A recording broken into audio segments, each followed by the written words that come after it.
Jewish space lasers were responsible for the California wildfires. Some stomach ulcers are caused by a bacteria. Bipedal beavers live on the moon. Not everything you read on the internet is true.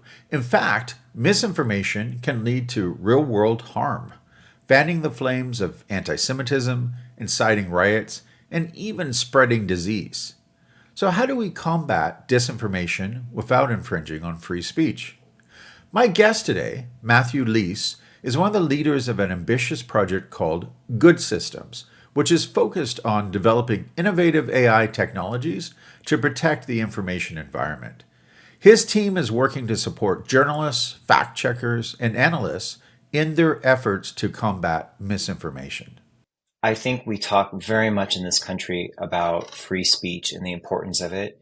And, we had so much discussion like during the masking and COVID, you can't make me wear a mask, all this stuff. We have this notion that freedom is unlimited, I think sometimes, and that's something we have to disabuse ourselves of. So, you can't go into a movie theater and shout fire. You can't threaten to kill someone. There's lots of ways that we have, as a society, sacrifice individual freedoms in exchange for personal protections or the general good of our society as a whole. So I think the idea that some platforms are saying right now that you can just go on and say anything you want, and this is the platform of free speech and nobody's ever going to construct you for saying anything, that's not real if you want to be a part of a society. It just doesn't work. Before we dive into today's discussion, please remember to hit the subscribe and like buttons. Your engagement helps make this podcast possible, and we've got some exciting episodes lined up covering topics such as responsible AI and the future of work. This is the OpenAI Changes Everything podcast with your host, Stephen Walther, where we explore how OpenAI is transforming the future of humanity. Hey everyone, welcome to the show. I am so excited today to have Matthew Lease, Professor Matthew Lease, and let me start by giving a quick bio. Matthew Lease is a professor at the School of Information at the University of Texas at Austin.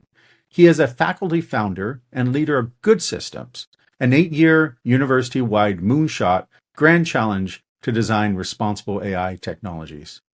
As part of Good Systems, Lease is leading a 6-year, 7-member faculty project developing explainable AI techniques to protect the information environment. Thank you for joining us today. Thanks for having me. Well, so I am, I got to say, I spent 5 days going through your research. It's so much stuff. I mean, we could do so many interviews. There's so many interesting areas that your research touches upon that I know we won't be able to get to all the way.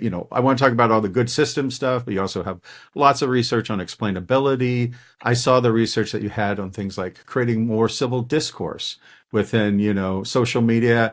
There's a lot of good stuff out there. But I want to dive right in and focus today because, the elections are coming up.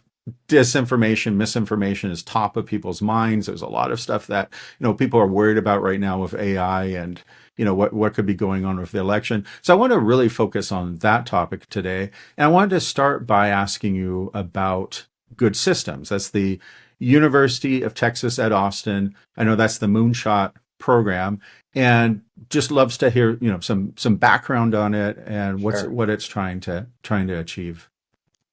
Yeah, in 2019, our university president in his State of the University address announced the launch of Good Systems. This was a $20 million investment by the university over 8 years to really think broadly across disciplines and departments across the university what it means to build ethical and responsible AI systems. It's something that we think you can't leave to the technologists alone. I'm a computer scientist, and so that's me saying that. And something we really think, given the ubiquity and growing power of AI, you really need to have diverse voices and stakeholders engaged in those conversations. So Good Systems today boasts over 120 active researchers across 30 departments on campus at UT. We are 5 years in, so we have 3 years left to go overall. And as we're about to talk about, Good Systems in particular is investigating 6 particular projects, societal challenges, of which I'm leading one.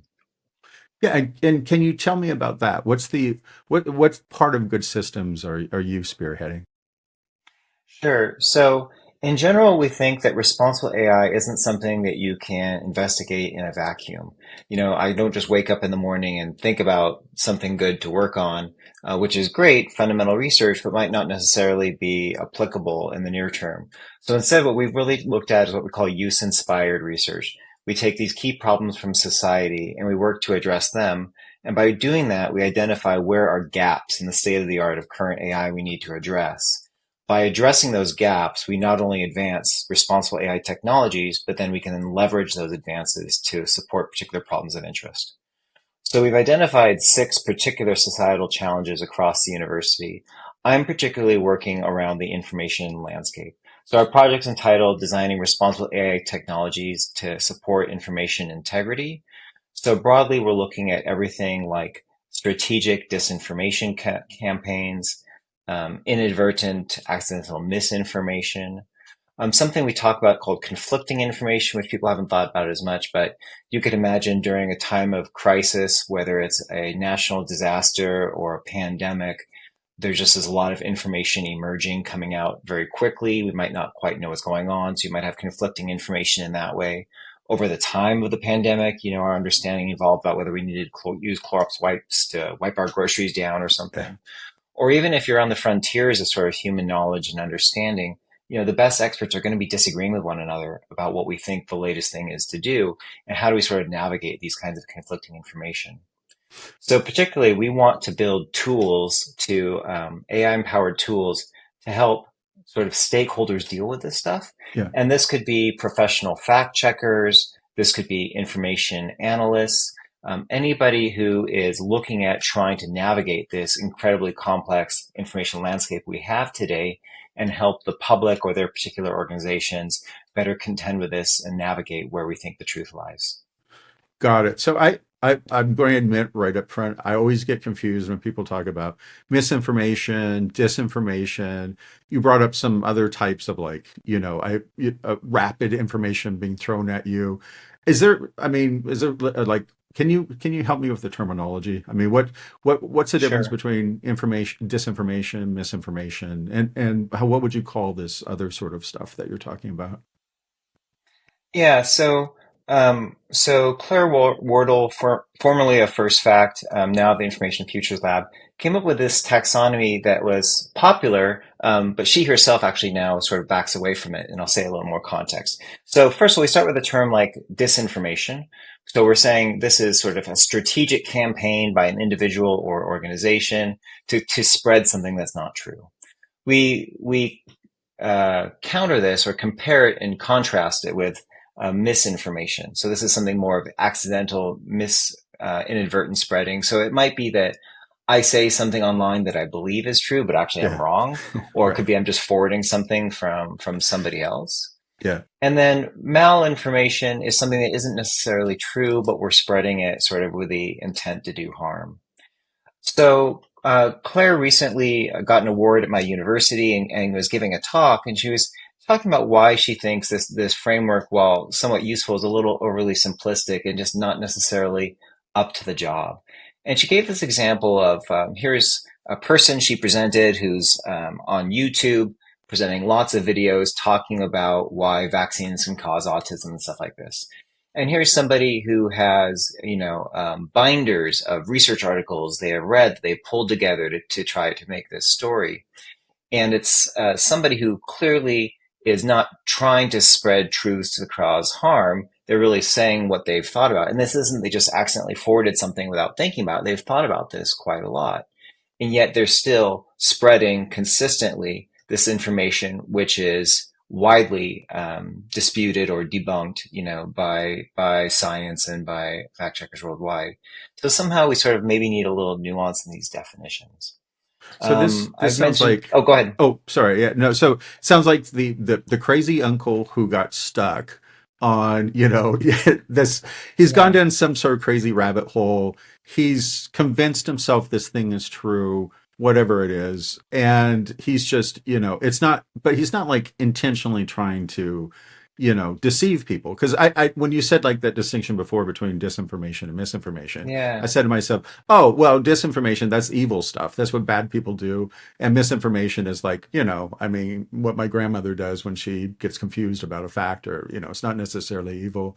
But what I think I hear you saying is there's more nuance there, because even though it might not be intentional, this misinformation, the person really, really believes it, that it still can have really harmful impacts on society. It's still something that we have to be very concerned about. Am I capturing that Yeah, right? I think one clarification I can make that helps is we sort of think about strategic disinformation as somebody's put a lot of time into something, whereas misinformation might be, I might say something I believe, but I haven't really thought about it a lot. Right. And I Yeah. think Okay. what sort of falls short here is somebody who has clearly thought about something a long time and looks into it, and yet still sort of coming up with the wrong answer, which they are then spreading, maybe because they've sort of fallen into a trap of a particular community that's sort of repeating the same kind of incorrect information among themselves. There's a really fun documentary online you can watch called Behind the Curve about sort of the flat earther movement and folks in this space. Yeah. And one of the things that gets lamented from some of the scientists in this documentary is that these are folks who potentially could be great forces for science, if they were engaged in productively applying their interests and skills to that. But somehow they've sort of gotten off the path a little bit. And so they're actually conducting experiments and, potentially using some expensive tools to do it, and yet their approach is sort of fundamentally broken. It's the sort of thing where when the results of the experiment don't fit the hypothesis, you assume the experiment must be wrong Right. instead of Right. questioning Right. whether the hypothesis was ever wrong to begin with. Right. Um, but I think some other, nuances worth bringing here is I think we talk a lot about factuality, but there's all kinds of influence and persuasion campaigns that happen online that aren't necessarily about facts, but are still really important part of this landscape. So often it's also too about sowing polarization and societal discontent, maybe even just trying to get people so unclear about what's going on that they just bow out of the political system and sort of stop participating. If I don't know what's true or it's too much effort, I just will stop trying. So what's a good example of that? Like what's an example? Because it feels like how are you going to create like confusion unless you're actually Yeah. spreading lies? But it sounds like you're talking about something different, that people are causing confusion some other way. Yeah. How So does that work?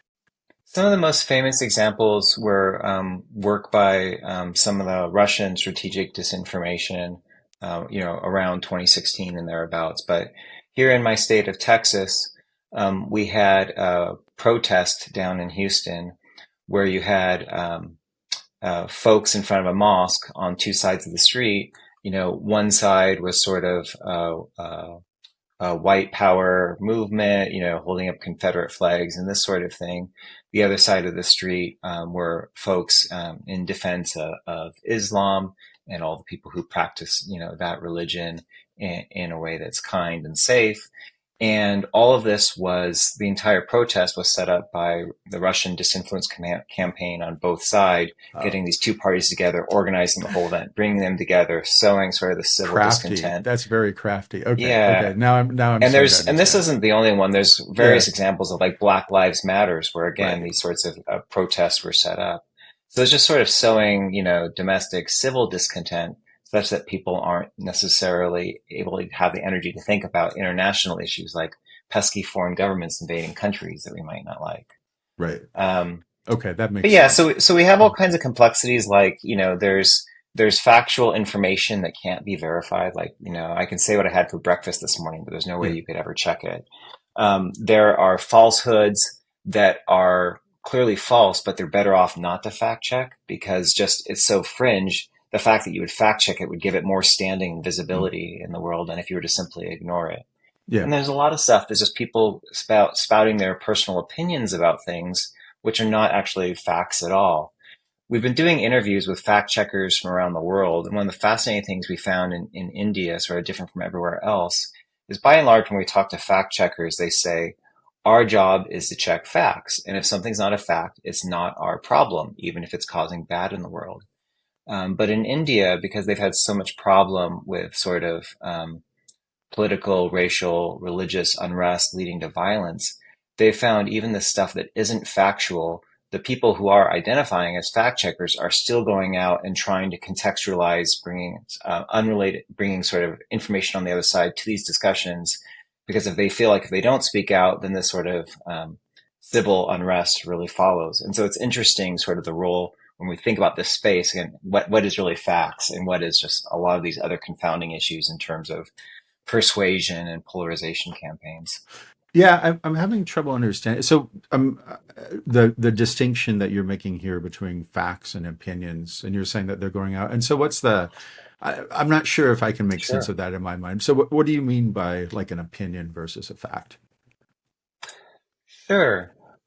So if I say I like the color blue, for instance, Yeah, like that, that's not a fact, right? That's just sort of my opinion about something. Or I could say, something about like, I like Republicans or I like Democrats or whatever the thing is. So those aren't necessarily facts that can be checked. But the other thing too is I could just make, really sensationalist claims about different demographic or religious groups or say something about them. None of those are facts. There's no claims that can be checked about whether or not it's true.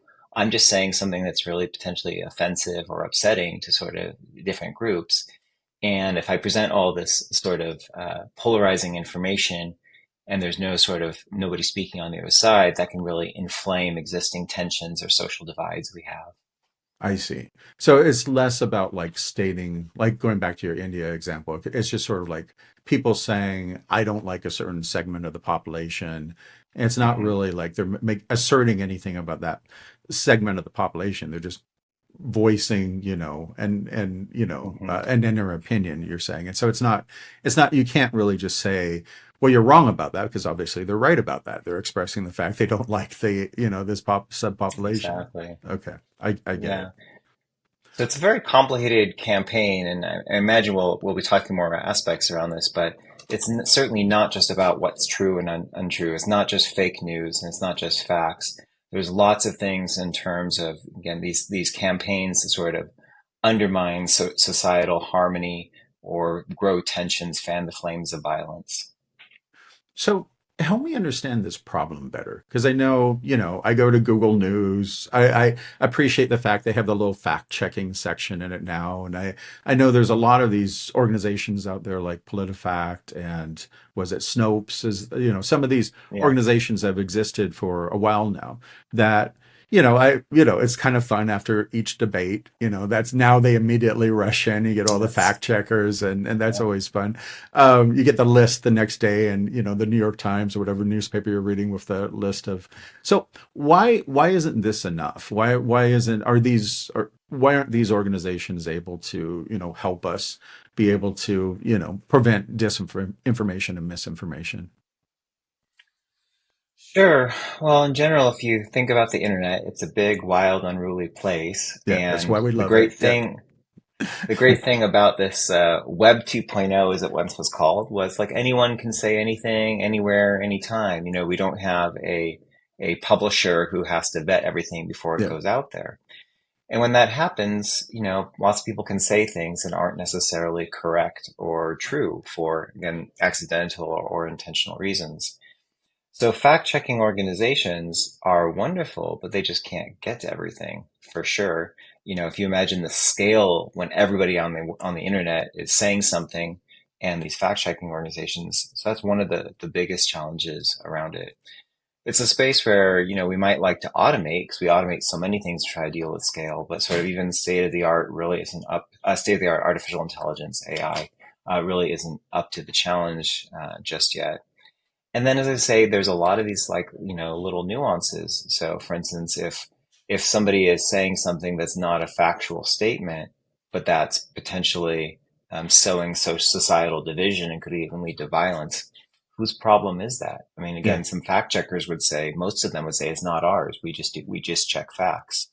So I think, again, looking at this problem and its sort of many sort of facets, there's this issue of scale, but also issues of whose responsibility are different parts of it. Got it. And so let me ask you, I know, Twitter famously, Elon Musk took over, fired their trust and safety people. He started pushing, well, we have our internal system called community notes that they start pushing really, really strong. And that's, the claim there is, well, this can scale up, right? Because it's community notes is crowdsourced, so it kind of works like Wikipedia, where, members of the community are fact checking one another. So it seems very democratic. There's also an algorithm basis to it. They try to do some stuff to make sure that, both liberal and conservative views are in the process of deciding, which things get fact checked and when the community notes appear. Could a solution like that work? I mean, is the way to battle? Because you just brought up the fact that the Yeah. internet is this vast, messy, ugly, just billions of posts. Is the right way to think about like fighting that, perhaps with a system like what Twitter is doing, where they have like this crowdsourced system where you're fighting back against the size of this thing with another population of people Sure. who can help control it. Yeah, so let's just talk first about the solution, or sort of the rough space of the solution, independent of any particular examples of this. Sure. So, so we've talked about artificial intelligence, really scalable, but maybe less capable. We've got these human experts, super good at what they do, but maybe the least scalable. And then there's this notion maybe of some kind of crowdsourced solution in the middle, which Yep. is going to be, less scalable than AI, better than experts, maybe more reliable than AI, but not as good as experts. So at a high level, all this certainly makes sense. So I've done a lot of work over the past 15 years actually looking at these kinds of crowdsourced architectures and how we blend AI and crowdsourcing and experts together. And if you kind of think about any organization, you'll have the CEO and the vice presidents and everything, down to sort of the entry level folks. And we're very good in sort of human organizations about having this scalable labor where different people do different things. Similarly, we're doing more and more with automating work through AI. We're trying to think about what's the work that we need to leave to the people versus the work that AI can do. So absolutely some hybrid blended solution like this makes sense to try to balance out these sort of, different capabilities and of sort of ability and accuracy, let's say, of different parties. The frontier of AI is changing very quickly right now. So I think that's one place where, we're sort of seeing this boundary between what we leave to people and what we leave to AI change a lot. And so people, because of that, I think have been investing a lot less in crowd-based solutions the past couple of years, really hoping to see where this AI frontier can go in the near term. There are other issues that sort of now start getting a little bit beyond the technical. So there's questions of, who are in the crowd? How is that crowd actually organized? So, we think about like a wisdom of crowds or group intelligence, which is great if everybody brings diverse viewpoints to the issue. But if everyone has the same viewpoint, all you're doing is amplifying one opinion, Right. which may or may not be right. What is it? And then there are these, Is it the justice theorem? I'm trying to remember. There's a theorem around that, right? Around, you know, lots of people disagreeing will cancel each other out if they're all wrong in different yeah, ways. But but if, the truth gets amplified, as long as you have everyone making independent, sort of voting yeah. on it. And so what you're saying is you're suspicious perhaps around like crowdsourcing solutions because you're saying that those will only work if everyone's truly independent, but we don't necessarily, that's not necessarily Mhm. true in a lot of these environments. And so what happens is that, misleading information is Mhm. amplified because we don't have that independence. Am I capturing that right? Yeah, I mean, I wouldn't use the word suspicious in this context. I'd say, for any solution, we have to look at the details and just make sure we Yeah. get them right. Otherwise, the whole thing, might not work out. Um, but indeed, when we talk about, just think about whether it's an AI system or a human system, it doesn't really matter. There are issues of what we call random noise, random mistakes, where the mistakes are random, and then because they're random, if you add them up, they'll cancel out, sort of Yep. across different folks or different systems. But then there's what we call consistent bias or systematic bias, where when you layer it and you add more and more of it, it just amplifies, right? There's nothing to cancel out with one another. So in general, if you want to, have this collective intelligence, group intelligence, to bring your people together, you want to get people who have lots of diverse viewpoints, come from things from a different perspective. And that way they sort of will be able to cancel out these mistakes maybe other folks make. But, if you just surround yourself with 10 people who all think the same thing, Sure. you're not gonna benefit from that. Yeah. So I think, when we think about, this composition of, using a crowdsourcing strategy, one of the details we just need to pay attention to is kind of how that group is performed and participates. So in the particular regard to Twitter, now X, I think so much around this is complicated because of Elon's involvement and where he's sort of taken the company and kind of the views he's personally expressed out there. So I think there's a larger trust issue that starts with the CEO that pervades everything from the organization going down from there. And so I think that's where we leave the realm of what's technologically possible or feasible to asking questions about what really happens behind the scenes due to potential organizational pressures and stuff. A general problem just to think about too is because this stuff has gotten so political, none of the companies want to take responsibility for it directly. So they're all using these third-party fact-checking services or community-based thing such that they can basically pass the buck to somebody else. And that way, whenever somebody in the political organization complains, they can just say, oh, it wasn't us, it was just our third-party, fact-checking group.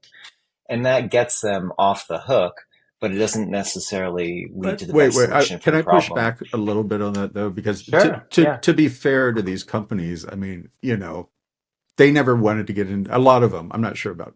I mean, X might be a different case, but a lot of them, they never wanted to get. They don't want this responsibility, right? They're there to make money for whatever reason, and and this all these issues around. They would love more government intervention. They would love to figure out how. So it's not.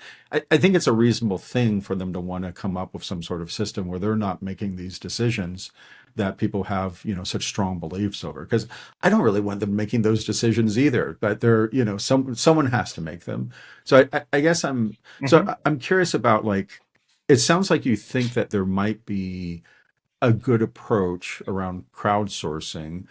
Are you skeptical about whether we can ever like automate, I mean, ever trust AI to be able to, figure out this, to fully automate all this stuff with AI? Do you think there is a potential future where we could hand it off to the AI algorithms and say, oh, that it's going to figure out everything for us? Let me come back to sort of the larger concern you have, and then maybe the specific question. Sure. So, when I get my search results from Google or Bing, there's no third-party service going and checking that they're in the right ranking order or that they verify the things. These search engines know that I'm depending on them as their value for providing me reliable information, and they're taking responsibility for sort of filtering out spam sites or something like this. Yeah. So I think there's lots of places where the companies are already sort of taking responsibility and have to really, for their product to do this stuff. Um, but I think there's other places where, they want to benefit from all this third party generated content, which the law has allowed them to do without taking ownership for what's being put out there, where they want the value and the benefit come it, but sort of not the cost of responsible curating it. And when a CEO like Zuckerberg says company over country, that tells you that this is not somebody who you're necessarily trusting to be doing the best thing for you.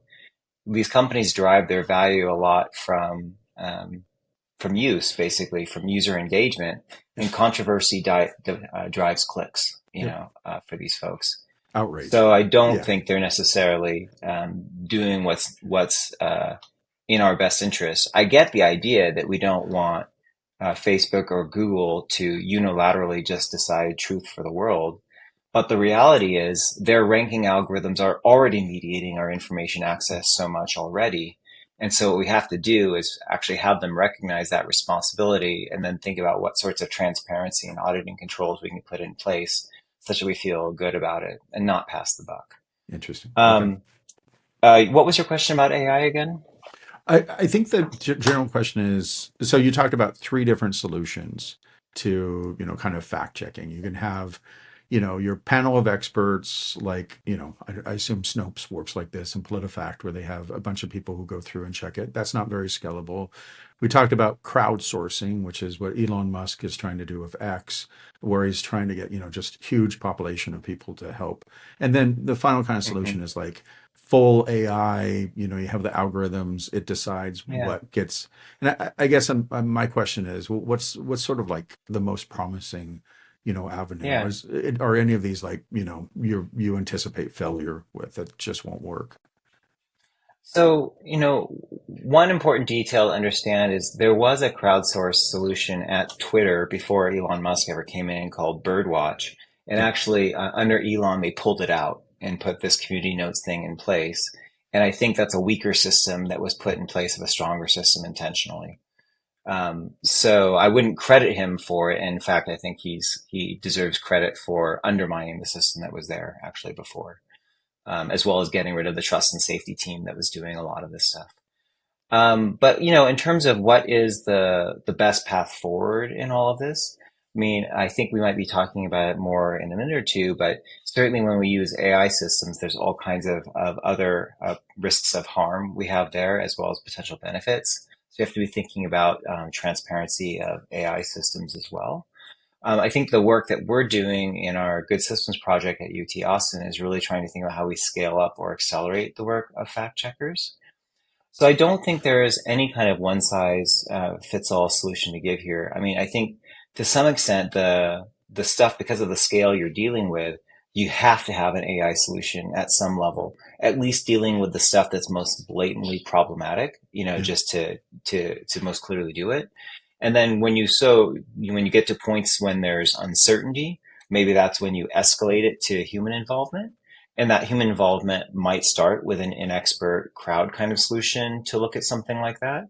And then hopefully they would be able to resolve it, but maybe things would then escalate further if needed to the professional fact checkers. So maybe some blended solution, sort of combining all of these, might be the right way where we end up eventually. got it. Okay, that makes sense.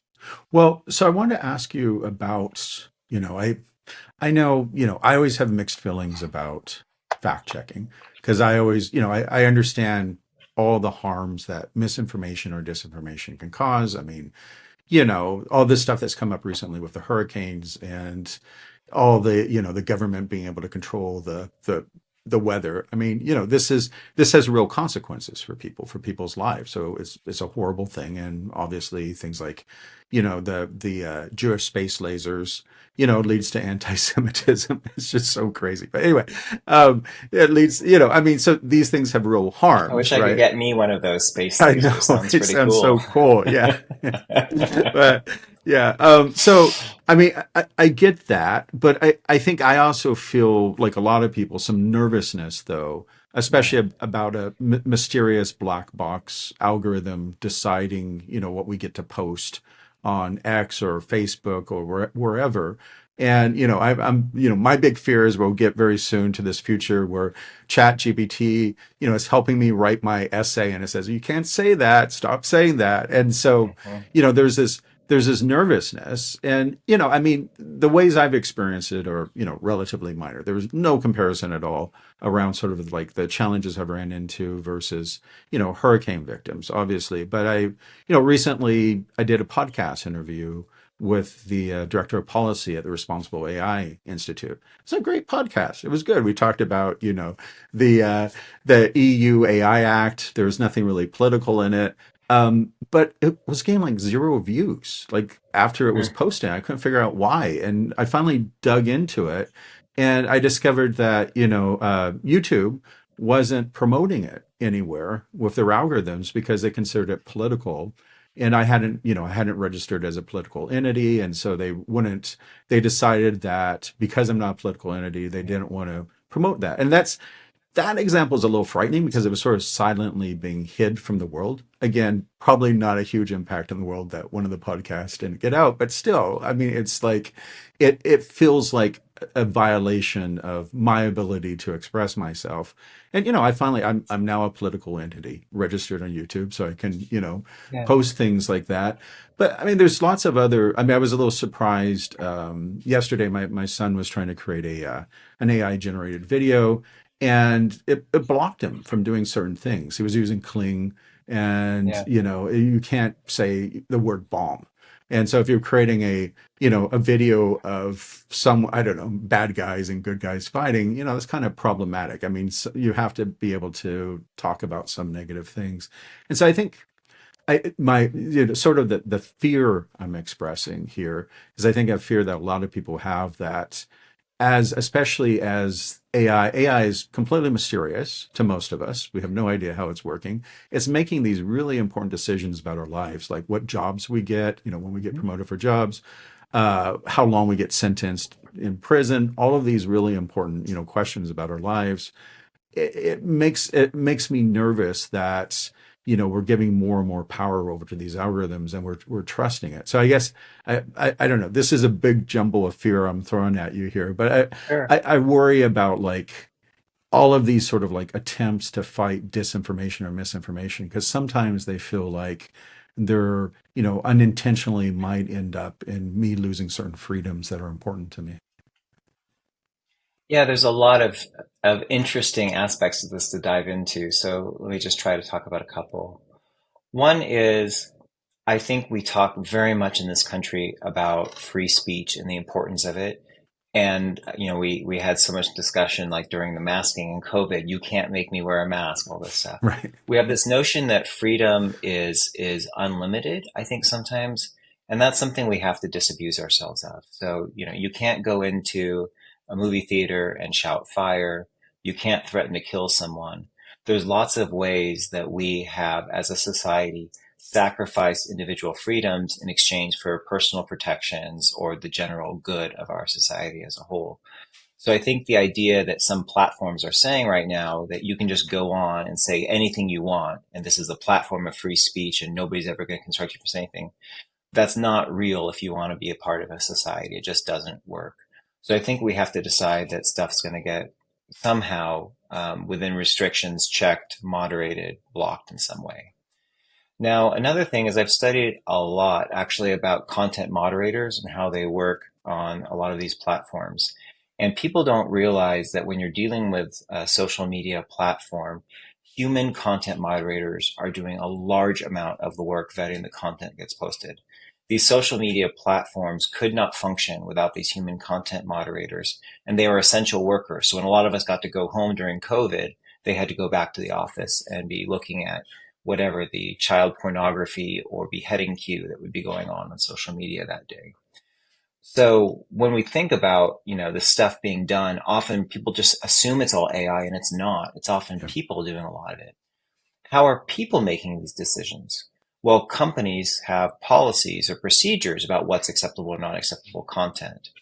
These policies and procedures aren't necessarily very clear. They're not necessarily accessible. They don't necessarily cover all the boundary cases. And so we end up with judgment calls. And again, these are often human judgment calls. So there's famous cases where like the Pulitzer Prize picture of a naked girl running in Vietnam got blocked by Facebook, by detected because it violated their child pornography laws. I mean, you can Yeah. see where it came from, but again, that's not necessarily probably the right decision to make in that case. So when you have this now world where again, anyone can post anything at any time, you're going to run into a lot of boundary cases. And so how are you going to handle that? So a lot of this difficulty of transparency or who's making decisions isn't necessarily AI at all. It's the challenge of what's happening sort of in these organizations. So one more thing to say is I think we think a lot about, oh, how do I understand how AI is making this decision? And we have this unrealistic expectation that somehow there's some magic transparency pill that will make everything totally clear. But like, how much do you understand today about how a bank makes a loan decision or how the police department does its, policing around different areas? So we can't have a higher bar for AI than we have for our own human organizations about the kinds of transparency they provide to us about this. It's a complicated world and it's often hard to know kind of how stuff is functioning. One sort of quick fun story. At my graduate school, the university president organized a committee to try to figure out if our university apparel was being made in sweatshops. So for 6 months, the committee investigated this to come back and figure out what was happening. At the end of 6 months, we decided we can't figure it out. It How was is too that hard to know, possible? It's just, because yeah, in the supply chain of world, yeah, there's so many levels of separation in the I see. complexity of what we have. It's hard to figure this lot of stuff out. Yeah. So, it's dissatisfying, but to tell people, our world is very complex and a lot of this stuff is hard to know. So now throw in AI on top of this. We have all this uncertain information, and we're not sure what's true or fact anymore because everybody's saying different things online. Now we have this new technology out there. We don't necessarily understand a lot about how it works, and it's changing quickly. And it seems, as you were just saying, it seems to be more and more omnipresent around us. People seem to be using it more and more to make bigger decisions that are impactful to us. And we're not necessarily involved in the conversations of helping design. Maybe people are also running ahead to monetize it and capitalize on it without necessarily thinking about the potential harms and the way that it's impacting people in the world. And so this is, I think, what we're really trying to do with good systems at UT Austin is really trying to be thoughtful and intentional about this new technology we're developing, and not just seeing that indeed it has these potential benefits, but that it also has these potential risks and harms. And we have to be really thoughtful and bring people to the table. And that's hard work and it takes time. And if you're just wanting to sell a new widget that has AI and Right. make money off it, that might not be the thing that's right on your business plan. So yeah, this is a really challenging space. And to the extent that we now have, AI making decisions at scale, say on whether your video gets posted on YouTube or not, Right. that's going to be increasingly complicated. But it's part of maybe also the moderation policies that have nothing to do with the AI. So I think that's a really interesting point. And if I'm going to echo back your point to make sure I have the Please. check understanding. But what I think I'm hearing you say is, look, we have content moderators. We're making these very nuanced decisions all the time. I mean, they've been doing it for a long time now. If you probably, if you forced a content moderator into the corner, they might not always be able to say exactly why they made a certain decision that they made, because it might have a lot of factors come Or into in each fact, if they rationalize it after the fact, it might not be right. the decision they Yeah, actually right, made. When we explain right. ourselves, we're often very poor at it. Yeah, exactly. And so we shouldn't expect more from AI systems than we would expect from our moderators. But I guess that's the part that I want to push back on a little bit, because Sure. we're, I agree. It feels like we're going into an age now where, previously we made off. I had a similar discussion with David Weinberger recently. He wrote this book called Everyday Chaos, where he was talking about we had made all of these assumptions with driving before, where we didn't really think of all these trade-offs we had to make around, like, speed limits and fatalities, but also like giving precedence to pregnant women to be able to go faster on a road. That now these issues are coming up with AI, because now we have to explicitly figure out what we want to prioritize. Do we want to allow a woman in labor to have precedence going down the highway, or do we want to, Sure. allow a doctor or a senator? And so all these things that we kind of like just never really examined before, we're being forced. We're being forced to think about it. Yes. And I think that's what you're saying, that we're, it's not. I don't think it's enough just to say, well, it's no worse than before, because we didn't really understand why. I don't know why I wasn't hired for that job, or I don't know quite why a judge sentenced me to a certain number of years in prison. But now we want to be really clear about that when we push it over to the AI side, because we want to be able to understand how those decisions are being made. And so I guess my question is, do you think that we'll always be in a position where so much of the world is unexplainable to us that we just, even if it's AI making the decision now, we're still going to be puzzled, and, it's still going to be mysterious? Or do you think that there's sort of more hope once we start moving these decisions away from humans? Maybe they'll become less biased. Maybe they'll follow, better, rules, and we'll be able to make better decisions about whether the systems are good systems or not, whether or not they're making the right Yeah. decisions for us. It's absolutely a complicated picture. So let's think about autonomous driving, for Yeah. example. On one hand, we see stories every day about whenever a autonomous car causes an accident or somebody dies. It's headline news, and Yeah. yet how many people die every day from sort of human fatalities and human drivers. So I think on one hand we have to let go of this exceptional standard that AI will be perfect, so much better than people are. Yeah. But then, the bar is hopefully going to be, why do we want automated driving? Well, one thing is safety. we like the idea that we would have fewer fatalities and fewer injuries than we have right now. And if we have that on average, we would say it's overall a net win. But that's not to say the same people are going to have injuries or accidents that today as they will afterwards. So that's where we start to have to think about, well, who is affected, to what extent by these systems. So one of the arguments for doing AI is for consistency. Yeah. So if I just have, random people out there making sort of certain driving decisions, let's say, those decisions might be inconsistent, they might be biased in certain ways, and ideally, AI would make the same decision every time. But we're really concerned because AI could also have its own bias depending on the training data or the algorithm by how it's created. And, is it better if whatever, half as many people die, but the people who die are drawn one more from one particular group, Right. because that's sort of a flaw in the data that was prepared for training these systems. So it's really complicated, I think, in that way. Um, Well, I guess the big question is, do we think that maybe we can make the world more kind of equitable yeah, by switching a lot of these decisions away from humans over to machines? I guess is the big question. Can we end up yeah. with a better world if we're, because I agree with you. I think that makes sense what you're saying, that we've always been dependent on these mysterious black boxes called humans making these decisions that have a huge impact on our life. Now we're transferring a lot of those decisions over to machines. I'd hate to think that we'd still be dealing with mysterious black boxes. I would hope maybe that we have more kind of insight and oversight into how, the machines are making decisions. Yeah, so I think, the technology itself is not good or evil. It's really going to be a lot about what we do with it. And I think, a lot of where AI technologies are being implemented is because it's making something cheaper Yeah. or faster or more scalable. We're having a new capability, but we're not necessarily always, prioritizing fairness or transparency as the things that we value most.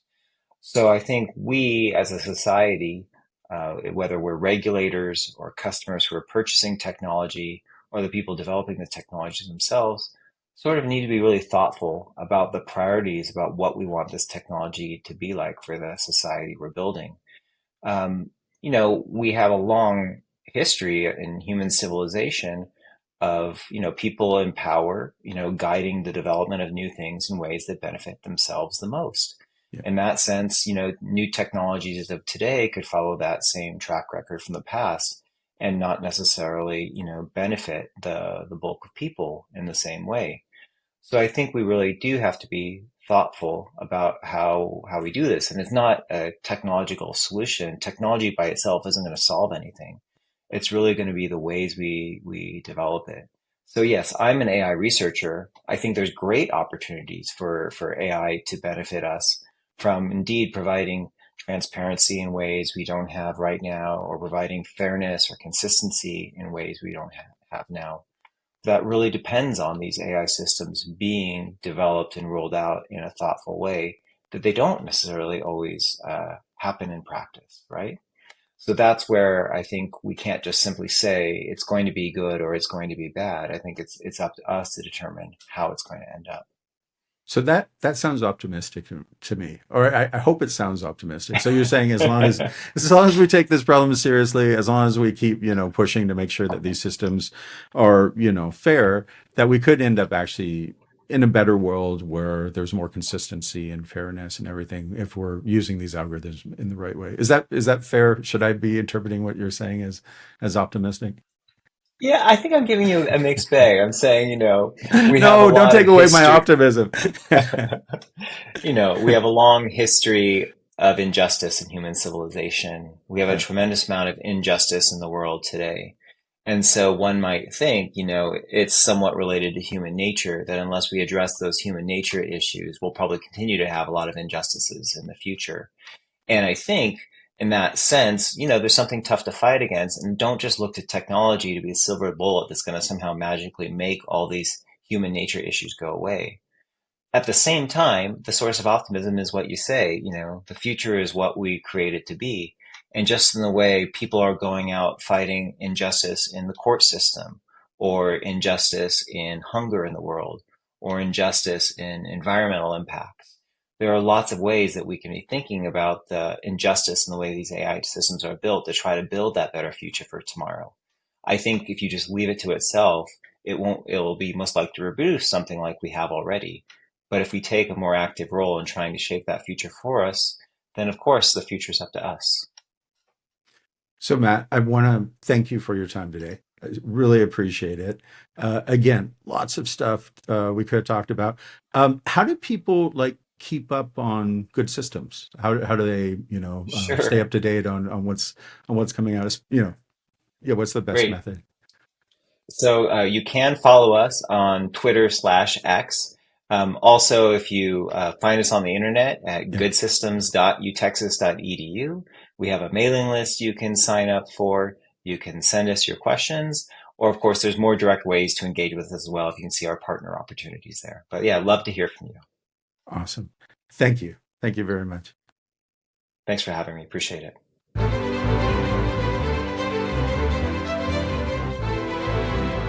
Thank you for joining us for the OpenAI Changes Everything podcast, where we explore how OpenAI is transforming the future of humanity. Please remember to subscribe to ensure that you receive future episodes.